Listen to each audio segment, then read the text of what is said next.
and welcome back to the Journal of a Man slowly dying as he watches E3 coverage.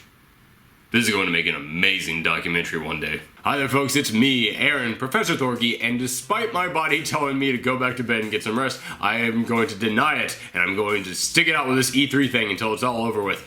And Square Enix just had its big press conference, and most of the things that they announced in that I had already talked about during the Sony press conference, or it's just stuff that I was like, whatever, I don't really care about that. But there was one thing that we got to see that, yeah, I definitely want to talk about. Kingdom Hearts got a lot of love at the Square Enix press conference. Now, there were two big announcements concerning the Kingdom Hearts franchise that was made during the Square Enix conference. The first of which being that there's going to be a new mobile phone game? Why am I saying mobile phone game? Yes, there's going to be a new rotary phone game for Kingdom Hearts. No, there's going to be a new phone game coming out called Kingdom Hearts Unchained X. And yeah, I don't really play phone games, so yeah, it didn't really mean a lot to me. I mean, it looks cute, but once again, it looks like all those other like Chain of Memories games where it's like, yeah, okay, you're just going back through all the previous worlds that you've been to time and time again. It looks like a side story that's not going to mean anything, but here's the thing. I said that about several of the Kingdom Hearts side games. I was like, yeah, this is just not going to mean anything, it's just a side game. And yet, they're trying to make all those canon. They're trying to make all those, like, tie in and mean something. And that is why Kingdom Hearts has one of the most convoluted and crazy and hard to understand storylines of any game. I watched a 3-hour-long video that explained the entire history of Kingdom Hearts, and I can't tell you jack. So here's the thing. Square, I'm begging you. Just make this one for fun. Just make this phone game for fun. Do not make this add onto the story at all. Make this just be, hey, here's your little guy, and you get to run around in the Kingdom Hearts worlds. That's it. If you make this introduce like some new villain who's going to tie in later down, you got too much. You are at plot twist overload. You are reaching story development critical mass when it comes to the Kingdom Hearts world, because I don't know what else you can do to that game to try and make it make sense. All you can do now is just manage it. Like, if you try and add anything else on in a side game, it's just going to make the whole thing crumble down. So please, I'm begging you, just make that one for fun. Now, I'm not saying that you can't add on to the story, but if you're going to do it, make it in 3. And that's the other thing. We finally got to see some game footage from Kingdom Hearts 3. Oh my gosh. Last Guardian, Shenmue, this really was the E3 of, oh, you thought that game was never coming out? Well, guess what? So, yeah, I'm interested in this. I love the Kingdom Hearts games. I think they were a lot of fun, and this one, it looks like it plays exactly like that. There's a couple of additional things in there that you couldn't do in the previous ones, like there was a wall jump mechanic, which looks really cool. That actually ties in really well, I think, with the way that Sora moves, because he's, you know, constantly like jumping and flipping, and he's very agile. So yeah, the ability to wall jump looks like that could be really cool. Could give him a boost of speed, which works when you're fighting off big hordes of characters. Also, as far as changes to the gameplay mechanics go, I don't know if you're still going to have summons in this, because in the previous one you could summon out some of the animal-themed characters from Disney movies to come and fight alongside you.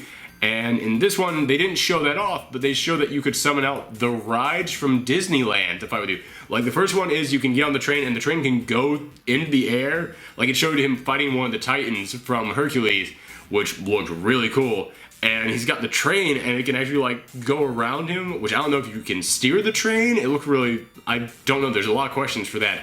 But what they showed looked amazing for it. And the weirdest one was you brought the teacup ride out. And the special move that you get during that is that you spin around and then Sora just vomits on them all.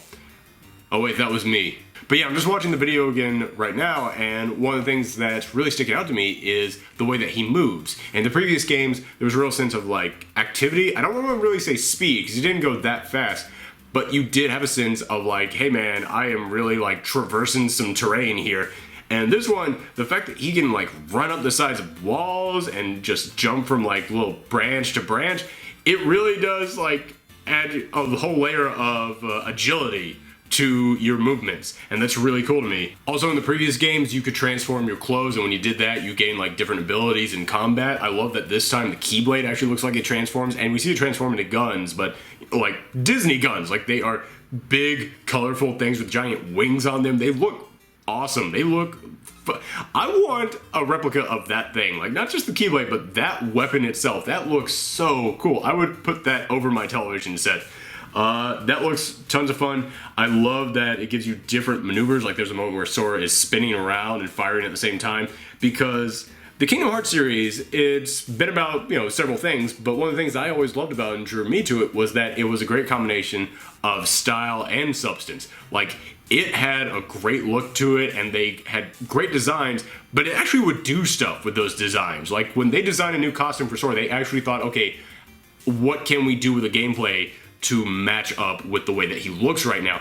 And I love that they are designing these new weapons for him, and they are actually giving it abilities that match how it looks. It looks like tons of fun. The only possibly negative thing that I'll say about this, though, is that at the beginning and at the end, at the bumpers of it, we get the little cinematic.